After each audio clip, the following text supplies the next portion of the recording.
안녕하십니까. 해운대 부민병원 박옥승입니다. 오늘은 양약 3장 중추신경계 약물 할 차례인데요. 퇴행성 질환, 그리고 기분장애, 수면장애, 불안 이런 거.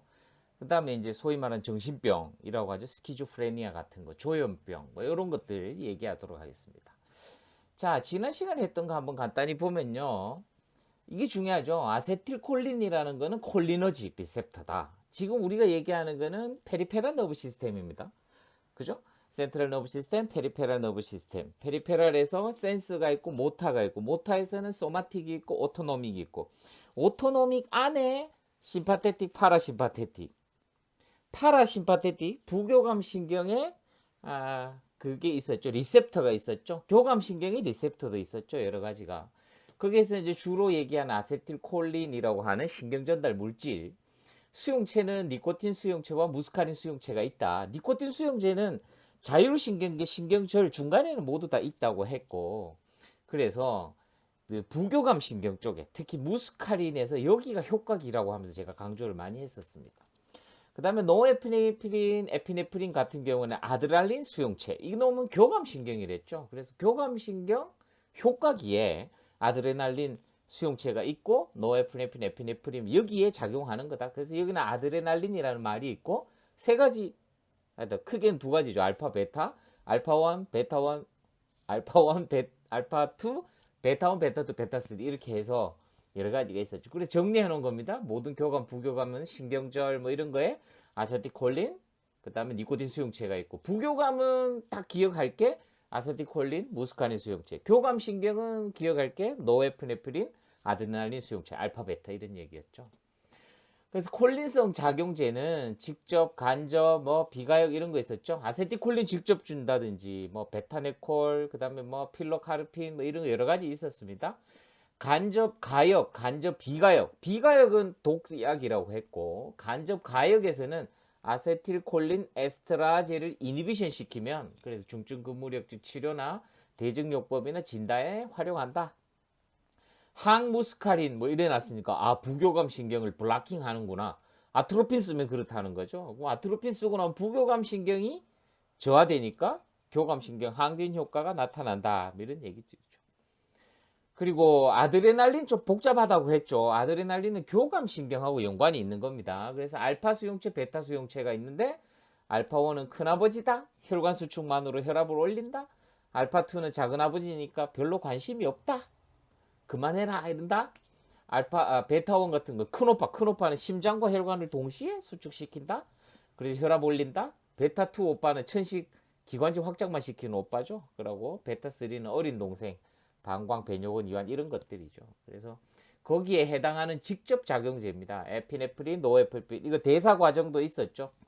도파, 도부타 다 이쪽 동네 내용들이고 기관지 확장제로는 뒤쪽에 롤, 레놀 이렇게 끝나죠. 레놀, 롤, 살부타롤 이렇게 끝나는 것들이 직접 작용제고 기량제, 알파 기량제 같은 경우에는 보통 알파1에 작용하는 기량제, 고혈압 치료제들이 있고 베타에는 선택적으로 작용하는 놈은 호흡기 질환이 있는 사람 같으면 당연히 베타 1만 블락킹하는 약을 써야 된다. 그런 거 없는 사람은 베타 그냥 비선택적 약품을 쓰면 된다. 이런 얘기 했었습니다. 이 굉장히 중요하기 때문에 또 장장 4분에 걸쳐가고 제가 다시 또 얘기한 거거든요. 머리에 탁 정리시켜 놓고 자, 지금 이제 중추신경계 퇴행성 질환, 파킨슨, 알츠하이머, 다발성 경화증 그리고 센트럴 너브 시스템에 있어서 신경 전달 물질이 하는 일이 굉장히 복잡하다는 그 얘기 할 겁니다. 자, 퇴행성 질환 치료제를 보시면요. 보통은 이제 신경 전달과 센트럴 너브 시스템의 신경 전달 그리고 파킨슨, 알츠하이머, 다발 경화증 이 대표 주자만 하고 넘어갈 겁니다. 간단하게 보면요. 파킨슨 디지즈는 CNS에서 도파민이 감소돼 있어요. 도파민 많이 들어봤잖아요. 어디 있었어요? 노에피네프린, 그죠? DOPA, 도파민, 그 다음에 노에피네프린, 거기에서 CH3 붙으면 에피네프린가 안 됐죠. 근데 그거는 페리페랄 너브 시스템 얘기입니다. 지금 우리가 하는 거는 센트럴 너브 시스템이라 하는 거를 꼭 기억을 하고 있어야 돼요. 잊어 먹으면 안 되지만 두 개를 서로 비교하면서 알 수 있어야 된다는 거죠. 그죠? 그래서 파킨슨 같은 경우에는 센트럴 너브 시스템에서 도파민이 부족하니까 어떤 작용을 하길래 근육 강직이 오고 비정상적인 움직임이 나오고 자세가 나타날까? 그 제가 도파 주세요, 도파 주세요. 그 파킨슨 디지즈가 약간 총총총총 걷고 이런 특징이 있거든요. 그래서 도파 주세요, 도파 주세요. 아마 그 해부 생리할 때도 이런 얘기, 병리할 때도 이런 얘기 잠깐 했던 것 같아요.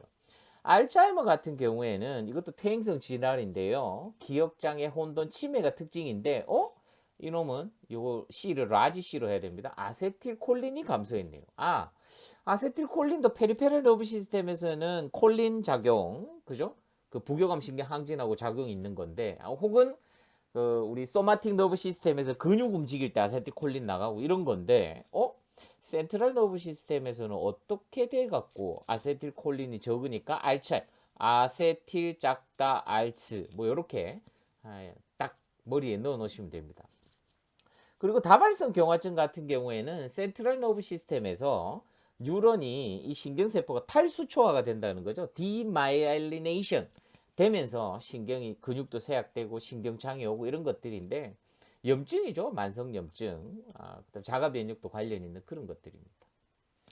자, 센트럴 너브 시스템에서의 신경 전달은 어떻게 되느냐? 페리페럴 너브 시스템하고 좀 차이가 난다는 거죠.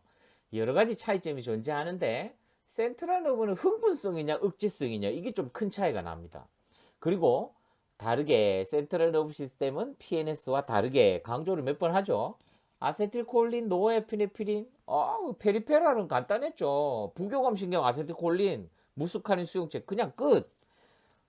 그 교감 신경에서는 아드레날린 리셉터, 알파, 베타, 그 노에피네프린 끝. 이렇게 딱 한정 지어갖고 페리페럴 너브 시스템 했는데, 센트럴 너브 시스템은 굉장히 다양한 신경 전달 물질이 작용을 하고 그 작용이 여기 보시면 흥분성과 억제성 이게 혼재되어 있는 경우도 있어요. 그래서 굉장히 복잡하다. 구조도 훨씬 복잡하다.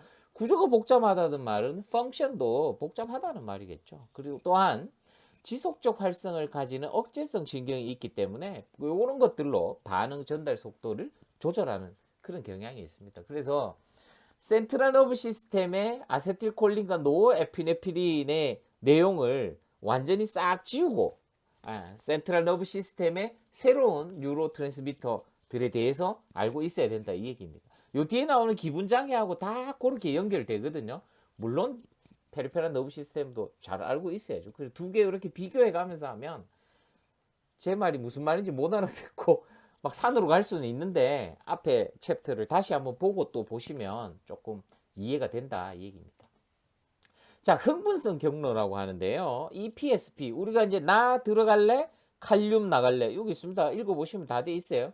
나 들어갈래 탈분급 그 다음에 칼륨 나갈래 크라멘 나갈래 하면서 재분급 과분급 됐다가 나트륨 포타슘 펌프 나트륨 소디움 펌프 소디움 포타슘 펌프에서 ATP 쓰면서 제자리에 다시 돌아온댔죠. 이런 자극이 이거는 흥분성 경로입니다. 그래서 가중 서메이션이라고 되면 결국은 활동 전이가 발생하게 된다. 그런 경로가 있고요. 그렇게 하는 신경 전달 물질이 여기 보시면 글루타메이트, 아세틸콜린 이런 것들이 센트럴 너브 시스템에서는 흥분하도록 이렇게 하는구나. 근데 억제성 경로가 있어요. 이거는 이제 그 일반적인 그런 신경 전달과 좀 다르죠. 억제성은 뭐냐 하면 방출된 신경 전달 물질이 연접 후 세포의 수용체에 결합하면 억제성 연접 후 전이가 발생한다. 그러니까 나 들어갈래 칼륨 나갈래 이렇게 돼갖고 일이 돌아가야 되는데 칼륨부터 밖으로 기 나가버리는 거예요. 그러면 이 전이가 어떻게 되느냐 하면 더 밑으로 떨어지죠. 역치까지의 거리가 더 멀어진다는 거죠. 하이포칼레미아가 되면 웬간한 자극 아니면 역치까지 못 가니까 활동전이가 안 생긴다는 그런 의미입니다. 그래서 K라고 하는 칼륨은 밖으로 나가버리고 클로라이드라고 하는 염소 이온은 안으로 들어와 버리기 때문에 이게 역치까지 거리가 더 멀어져 버린다는 거죠. 이런 경우에는 억제성으로 작용한다 이 얘기입니다. 그 신경 전달 물질이 가바, 글라이신 같은 이런 것들이 있다는 거죠. 가바 많이 나옵니다. 눈에 한번 잘 발라 놓으시고 글루타메이트 많이 나옵니다. 센트럴 너브 시스템에서는요. 요게 이제 EPSP 흥분성. 이렇게 원래는 70이었는데 나 들어갈래? 조금 더 자극, 조금 더 자극 역치 이상 되니까 완전히 나 들어갈래, 칼륨 나갈래 다시 맞춰주겠죠. 그래서 이런 것들을 흥분성, 연적 후 전에 단계적인 성질, 서메이션 되는 거 한번 보여주는 겁니다. 그래서 특징을 제가 다시 한번 적어놨거든요. 센트럴 너브 시스템의 신경 전달은 아세틸콜린, 노에피네프린 외에 다양하다. 구조도 복잡하다. 그리고 전이는 흥분성이냐 억제성이냐 두 가지가 있다. 제가 또 요약해서 하나 적어놨어요. 글루타메이트, 아세틸콜린 같은 대표적으로 흥분성이고 억제성으로는 가바나 글라이신, 세로토닌, 엔돌핀, 도파민 이런 것들이 억제성이다. 노에피네프린 같은 경우에는 센트럴 너브 시스템에서 약간 기분을 좋게 해주는 그런 작용을 하는 신경전달 물질로 쓰이거든요. 그래서 우울증 같은 거 있을 때 노에피네프린 수치가 좀 낮고 뭐 이런 것도 있습니다. 자, 첫 번째는 이제 퇴행성 질환에서 파킨슨입니다. 파킨슨의 정의가 뭐냐? 왜 어떻게 퇴행성이냐? 요 보시면 파킨슨 디지즈는 흑색질이라고 하는 위치가 있죠. 뇌에. 거기에 변성에 의해서 퇴행성의 변성에 의해서 뭐가 부족해진다? 도파민이 부족해지면서 운동장애가 나타난다. 센트럴 너브 시스템에 작용하는 도파민입니다. 페리페랄하고 착각하시면 안 돼. 센트럴 너브 시스템에 작용하는 도파민이 부족해졌다. 그래서 여기 보시면 신선 조체의 말단에서 도파민 분비에 문제를 일으키고 퇴행성 때문에 억제성으로 센트럴 너브 시스템은 도파민이 억제성으로 작용하구나. 조절 능력이 떨어지면서 어디에 영향을 미친다? 페리페럴 너브 시스템. 콜린선 신경의 과한 흥분에 의해서 총총총총총총 걷는 운동장애가 나타난다 이 얘기입니다. 그래서 센트럴 너브 시스템에서 흑색질 변성되면서 도파민이 부족하니까 페리페럴 너브 시스템에서는 오히려 이게 억제성으로 작용하다 보니까 억제성이 부족하니 콜린 신경이 흥분하면서 부교감 항진이 된다. 그래서 운동작용 나타나는 거예요. 치료제를 제가 한 번에 설명하기 위해서 적어놨거든요. 그러면 도파민하고 똑같은 놈 센트럴 너브 시스템에다가 주면 좋아지겠네. 억제성이니까. 또 도파민 수용체에 도파민하고 비슷한 작용을 하는 놈 주면 되겠네. 그 얘기고 마오비 콤트 억제제 이거 많이 들어봤죠. 그 노에피네프린 쫙 내려가다 보면 마오하고 콤트하고 그놈이 대사돼 갖고 작용을 해서 다시 이제 되는 그 얘기입니다. 뒤에 가서 다시 봤다가 적어놨거든요. 한번 보시면 되고. 자, 임상 양상은 가면 얼굴, 웅크린 자세, 느린 수위 얼굴, 총총총총, 떨림, 경직, 운동 감소 뭐 이런 것들이죠. 그리고 이제 흑색질 변색에서 단백질 응집진 레비소체 같은 것들도 보인다. 병리학에 했던 내용들이고 결국은 파킨슨이라고 하는 거는 아까 전에 여기 보시면 항콜린제도 나오는 거 보니까 도파민, 센트럴 너브 시스템에 있는 도파민이라는 뉴로트랜스미터와 아세틸콜린 작용의 억제 뭐 하여튼 도파민하고 아세틸콜린의 불균형이다. 이렇게 이해하시면 됩니다. 여기 보시면 이제 파킨슨 양상 병리학에서 했던 내용 한번 더 적어놔 봤고 하여튼 약제들은 이런 것들이 있습니다. 그래서 제가 노에피네프린 대사를 한번 다시 들고 와봤어요. 타이로신에서 도파돼서 도파민 돼서 노에피네프린에서 CH3 붙으면 에피네프린 된다. 그리고 콤투와 마오에 의해서 다시 제자리로 돌아간다. 뭐 이런 얘기 했었다. 그죠? 그러니까 콤투하고 마오하고 이니비션 시키면 도파민이 많아진다. 어디에서? 이거는 비록 페리페럴 너브 시스템이지만 센트럴 너브 시스템도 크게 다르지 않다. 대사는. 그래서 뭐 콤트 이니비터, 마오 이니비터 이런 것들이 약들이 얘기가 나온다는 거죠. 자, 요것도 그 아드레날린 할 때 했던 거 갖고 온 겁니다. 그 도파민은 노에피네프린의 전구 물질로 알파, 베타 둘 다 작용한다. 그래서 에피네프린은 콩팥으로 가는 혈류량을 줄여버리지만 도파민 같은 경우에는 뭐 D2, D1, D2 이런 것들이 있어서 콩팥 세이빙 하면서 쓰기에는 오히려 그 교감신경 항진해서 혈압 올리는 데는 더 좋은 약이다. 이런 얘기를 많이 했죠. 하지만 지금은 중추신경계에 대해서 얘기를 하는 겁니다. 복습도 하고 같이 진행하는 거죠. 자, 파킨슨 치료제의 중요한 첫 번째 도파민 작용제 보면 도파민 합성을 증가시킨다. 이 얘기죠. 똑같은 작용을 하는 겁니다. 그런데 부작용으로 여러 가지 이런 것들이 올 수 있다는 거죠. 그래서 여기 보시면 합성 전구체인 레보도파 도파민 되기 전에 레보도파 하는 놈이 있어요. 그 놈을 주입하면 요 놈이 센트럴 너브 시스템을 통과할 수 있다. 도파민을 직접 줘봐야 이게 머리 쪽에 BBB라고 하는 장벽을 통과할 수가 없는데, 그래서 레보도파라는 놈을 주면 요 놈은 BBB를 통과해서 뇌에서 도파민으로 되니까, 아까 파킨슨이 도파민 부족하다, 도파 주세요. 그러니까 전구체를 집어넣어서 BBB를 넘겨서 센트럴 너브 시스템에 도파민을 보충해 준다, 이렇게 생각하면 됩니다. 그리고 뭐 단백질하고 음식하고 먹으면 소화 흡수 잘 안 되니까 공복으로 먹으라, 이런 얘기고, 칼비도파 하는 놈이 있는데 이 놈은 레보도파가 페리페랄에서 대사되는 걸 방지해주는 그런 약입니다. 그래서 부작용도 줄이고 투여량을 줄일 수 있는 그런 약들이죠. 그 다음에 이제 도파민 수용제 작용인데요. 브로모크립틴, 아포모르핀, 뭐 여러 가지 이런 약제들이 있는데, 도파민 수용체에 작용하는 약물들은 레보도파와 유사한 작용을 나타낸다. 수용체에 작용하기 때문에 전구체 주는 거나 비슷하다는 거죠. 대표 주자가 브로모크립틴입니다. 브로모크립틴. 이거는 조금 알아놓는 게 좋죠. 브로모크립틴은 언제 많이 쓰느냐. 우리 엄마들 애기 젖 뗄 때, 그때 많이 써요. 브로모크립틴이라는 약을. 아, 이놈이 도파민하고 수용체 작용이 있는데 내분비 내용이 갑자기 툭 튀어나오네. 그죠? 그래. 브로모크립틴은 프롤락틴 분비를 억제하는 작용이 있다. 그래서 젖 끊는 약이고, 이놈은 교감신경 항진시키는 역할을 한다. 왜? 이거는 페리페랄에서도 작용을 한다는 얘기죠. 그래서 이런 약들이 있다는 거. 그리고 마오비라고는 놈, 특별하게 마오비라는 효소를 억제하는 셀레길린이라는 약도 있다는 거죠. 그냥 이름만 한번 들어놓으시면 됩니다. 콤트 억제제, 프로엔타카폰, 그다음에 텔카폰, 폰, 이런 식으로 끝나는 콤트, 도파민이 대사되는 걸 막아주는 그런 약이다, 이 얘기고, 벤조트로핀 같은 이런 항콜린제도 아세틸콜린 과잉 작용을 억제해서 뭐 여러 가지 레보도파 효과가 훨씬 떨어지고 말초신경계 부작용이 있기 때문에 이런 것들을 막아주는 역할을 한다는 거죠. 당연히 그 도파민 센트럴 너브 시스템 타겟으로 줘도 반대쪽에서 페리페럴 너브 시스템에서는 부작용이 있을 수 있다는 거죠. 그래서 항콜린 작용제도 준다, 이렇게 이해하시면 될 것 같아요. 그래서 여기 정리해놨습니다. 파킨슨은 센트럴 너브 시스템에서 도파민이 부족하다. 콜린성 신경의 과한 흥분, 부교감 신경이 과하게 흥분된다. 그래서 운동작용이 나타난다. 그래서 레보도파, 갈비도파, 브로모크립틴, 긴 작용 보조 시간인데 이놈은 프롤락틴을 줄이는 그런 내분비 역할도 한다. 그래서 이런 것들 한번 읽어보시면 됩니다.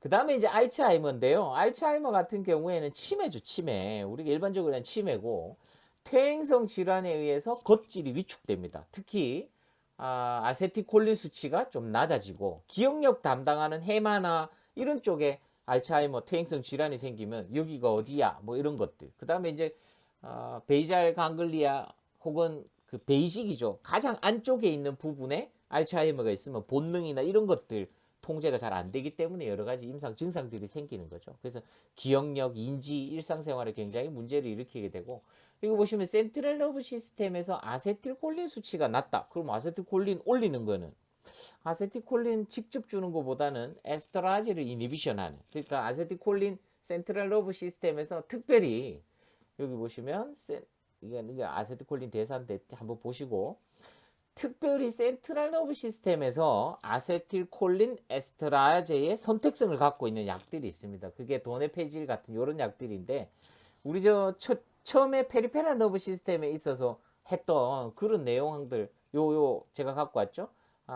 에드로포늄이나 뭐 피조스티그민, 네옵스티그민 이런 것들하고는 조금 이름이 다르죠. 그죠? 요놈은 페리페랄 너브 시스템의 아세틸콜린 에스터레이즈 이니비터고, 요거는 센트럴 너브 시스템의 아세틸콜린 에스터레이즈의 이니비터다. 이렇게 이해하시면 됩니다. 복잡해지죠. 앞에 거 모르면 이제 뒤에 게 설명이 안 되는 거예요. 그래서 제가 2장을 좀 잘 해놔라, 그런 얘기입니다. 그리고 이제 NMDA 수용체 기량제라는 게, 이거는 글루타메이트는 이렇게 흥분성하고 관련된 것들이거든요. 그래서 센트럴 너브 시스템에서 글루타메이트가 NMDA 수용체와 결합하면 뭐 어떻게 돼서 뇌세포를 파괴할 수 있다. 그래서 이놈을 차단해서 함께 투여한다. 그러면 알츠하이머가 좀 좋아질 수 있다. 뭐 이런 얘기들입니다. 자, 그래서 알츠하이머 치료제, 알츠하이머에서 핵심은 아세틸콜린 부족하다. 그러니까 인지나 기억이 안 된다. 그러면 아세틸콜린 직접 주는 것보다는 센트럴 너브 시스템에 특별히 작용하는 아세틸콜린 에스테라이즈 이니비터인 도네페질과 갈라타민을 주자. 그다고 NMDA인데 그죠? 이거 잘못됐네.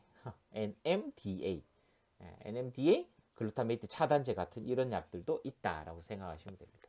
제일 이제 퇴행성 질환의 마지막입니다. 다발성 경화증 같은 경우에는 마리집이 탈락한다. 그래서 만성염증이다. 염증 같으면 강력한 항염증제인 스테로이드 같은 거 쓰잖아요. 그죠?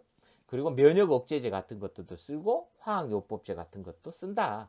쭉 한번 진단이나 이런 것들 한번 읽어보시면 되고 면역 억제제 종류만 한번 보여주시면 나중에 면역이나 이런 약제들 할 때 또 다 할 거거든요. 그래서 스테로이드는 뭐 다음에 또 한번 잡으면 되고 면역 억제제 같은 경우에는 뭐 인터페론 베타 뭐 요런 약들 뭐 여러 가지 있다. 한번 좀 읽어 보시면 되고 화학요법제 같은 경우에는 조금 부작용이 심하기 때문에 그렇게까지 쓰지는 않는다. 이렇게 이해하고 있으면 됩니다. 그래서 다발성 경화증은 원인이 자가 면역이나 염증에서 마리집 탈락. 그래서 운동장애가 생긴다. 스테로이드 쓴다. 면역 억제제 쓴다. 화학요법 쓴다. 이렇게 이해하시면 된다는 거죠. 그래서 3장 첫 번째 거 똘똘마리 해보면 파킨슨 디지즈는 센트럴 너브 시스템의 도파민이 점진적으로 감소한다. 그래서 도파민 작용제, 레보도파, 칼비도파, 도파민 수용체 작용제, 브로모크립틴, 마오비, 콤트 억제제 이런 억제제들, 항콜린제 이런 것들 쓰면 된다. 알츠하이머 같은 경우에는 중추신경계에 아세틸콜린이 부족하구나. 그런데 중추신경계에 특별히 아세틸콜린 에스테라이즈 이니비터인 약제가 있었죠.